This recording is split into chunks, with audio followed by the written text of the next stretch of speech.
నిరీక్షణ న్యూస్కు స్వాగతం. నేను మీ మ్యాజిక్ రాజా. సింగరేణి యాజమాన్యం వెంటనే మెడికల్ బోర్డు నిర్వహించి కార్మిక కుటుంబాలను ఆదుకోవాలని టీబీజీకేఎస్ రాష్ట్ర అధ్యక్షుడు మిర్యాల రాజిరెడ్డి డిమాండ్ చేశారు. గోదావరిఖని ప్రెస్ క్లబ్లో సోమవారం నిర్వహించిన విలేకరుల సమావేశంలో union working president Madasi Rammurthy, senior ఉపాధ్యక్షుడు నూనె కొమరయ్యతో కలిసి మాట్లాడిన ఆయన, సంవత్సర కాలంగా మెడికల్ బోర్డు నిర్వహించకపోవడంతో వేలాది మంది కార్మికుల పిల్లలు ఉద్యోగ అవకాశాలు కోల్పోతున్నారని ఆవేదన వ్యక్తం చేశాడు.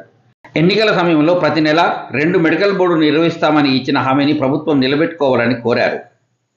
ఈ విషయంలో మంత్రులు దుద్దిల్ల శ్రీధర్ బాబు, వివేక్ వెంకటస్వామి వెంటనే స్పందించి చర్యలు తీసుకోవాలని డిమాండ్ చేశారు.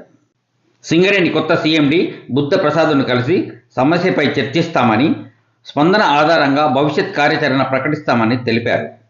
ఇంకా ఈ విలేకరుల సమావేశంలో టీబీజీకేఎస్ రాష్ట్ర నాయకులు అబ్బు శ్రీనివాసరెడ్డి, పాషం శ్రీనివాసరెడ్డి, బేతి చంద్రయ్య, పల్లె సురేందర్, వాసర్ల జోసఫ్, జనగామ మల్లేష్, రొడ్డ సంపత్, మాసిడి సాయి చరణ్, వేణు, కె నాగేశ్వరరావు, అనిల్ రెడ్డి, కళాధర్ రెడ్డి తదితరులు పాల్గొన్నారు.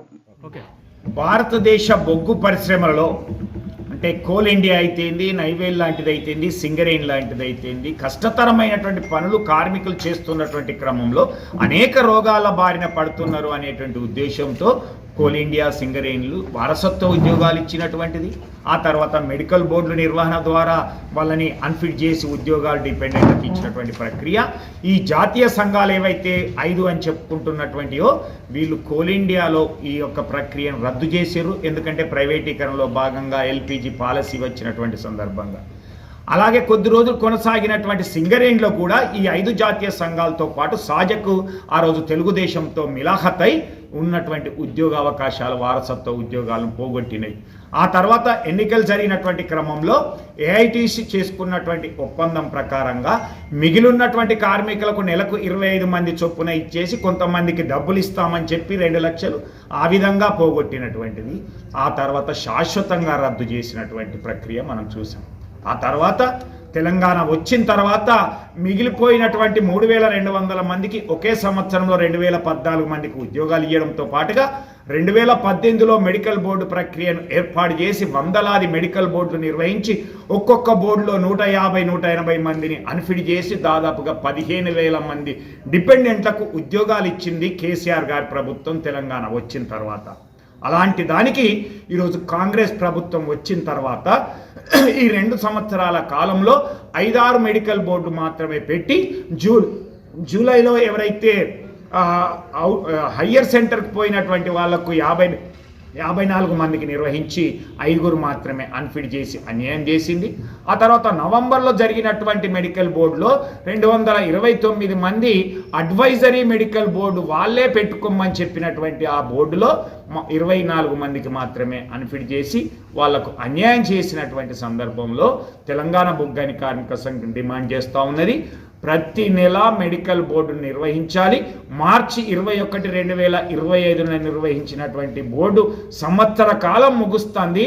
కాబట్టి వేచి చూస్తున్నటువంటి 2000కు పైగా కార్మికులకి అవకాశం కల్పించమని డిమాండ్ చేస్తూ ఉన్నది. లేనట్లయితే తప్పకుండా ఉద్యమ కార్యాచరణ ప్రకటిస్తామని చెప్తా ఉన్నాం.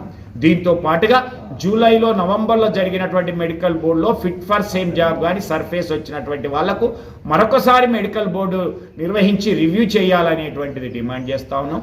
మూడవది, ఎవరైతే 10వ నెల నుంచి ఈ 6 నెలల కాలంగా ఉద్యోగాల కోసం అన్ని ప్రక్రియలు పూర్తి చేసుకొని ఐఎంఈ అయినటువంటి కార్మికుల పిల్లలు ఎవరైతే ఉన్నారో వాళ్లకు నియామక పత్రాలు వెంటనే ఇవ్వాలని తెలంగాణ బొగ్గని కార్మిక సంఘం ఈ 3 డిమాండ్లతో సిఎండ్ఎండి గారిని కలిసి వివరించి దానిపైన వాళ్ళ యొక్క స్పందనను బట్టి, వాళ్ళ చర్యలను బట్టి వాళ్ళు ఒకవేళ అనుకూలమైనటువంటి నిర్ణయం తీసుకోకపోతే తప్పకుండా తెలంగాణ బొగ్గాని కార్మిక సంఘం ఉద్యమ కార్యాచరణ చేపట్టి కార్మికులకు అండగా నిలుస్తూ సింగరేణి వ్యాప్తంగా ఈ యొక్క కాంగ్రెస్ ప్రభుత్వం చేస్తున్నటువంటి కార్మిక వ్యతిరేక విధానాలను వివరిస్తామని, చైతన్యవంతం చేసి వారికి అండగా నిలుస్తామని తెలియజేస్తాం. కార్మికులు నిలదీస్తారు, ఐఎన్టీసీలు నిలదీస్తారు స్టార్ట్ అయింది. రేపు వీళ్ళని కూడా కార్మికులు ప్రశ్నిస్తారు, నిలదీస్తారు. రెండోది, అధికారం వీళ్ళకు 2 సంవత్సరాల కాల పరిమితికి గుర్తింపు ఎన్నికలు జరిగినాయి. ఆ టైం ముగిసినాక కూడా మేము అధికారంలో ఉండడానికి ఇష్టపడుతున్నటువంటి ఏఐటీసీ, ఐఎన్టీసీ సంఘాలు వాళ్ళ కార్మిక సమస్యలను పరిష్కరించడంలో మాత్రం ఏమాత్రం చొరవ చూపట్లేదు. వాళ్ళ వేసవి స్టార్ట్ అవుతుంది, తాగునీళ్ళకు లేవు, బాయిల మీద సరిగా నీళ్ళు అందియట్లేదు, ఇవాళ ఈ ఫిల్టర్ కూడా పనిచేయట్లేదు, కార్మికులకు తాగునీటి సరఫరా చేయడంలో విఫలమవుతా ఉన్నారు. కనీసం వాళ్ళు ప్రశ్నించలేకపోతా ఉన్నారు. పోయిన సంవత్సరము డ్రైనేజ్ నీళ్ళు తాగించారు గోదావరిఖాన్ ప్రజలకు, శ్రీరాంపూర్ ప్రజలకు, సెంటర్ కాలనీ ప్రజలకు. ఇవాళ కూడా ఇప్పుడు రేపు కూడా అదే జరగబోతున్నది. ఇప్పటికైనా యాజమాన్యం చొరవ చూపి ఇవాళ మంత్రుల చుట్టూ, ఎమ్మెల్యేల చుట్టూ ఈ జీఎంలు తిరుగుడు బంద్ చేసి కార్మికుల కష్టాల కోసము బాయిల మీద తిరిగి వాళ్ళ కష్టమైంది, వాళ్ళ పనితీరు ఏంది, ఉత్పత్తి ఏంది, ఉత్పాదకత ఏంది, రక్షణ ఏందో చూడాలని టీబీజీకేఎస్ డిమాండ్ చేస్తూ ఉన్నారు. మన నిరీక్షణ న్యూస్ను వాచ్ చేయండి, లైక్ చేయండి, సబ్స్క్రైబ్ చేయండి, మీ మిత్రులకు షేర్ చేయండి.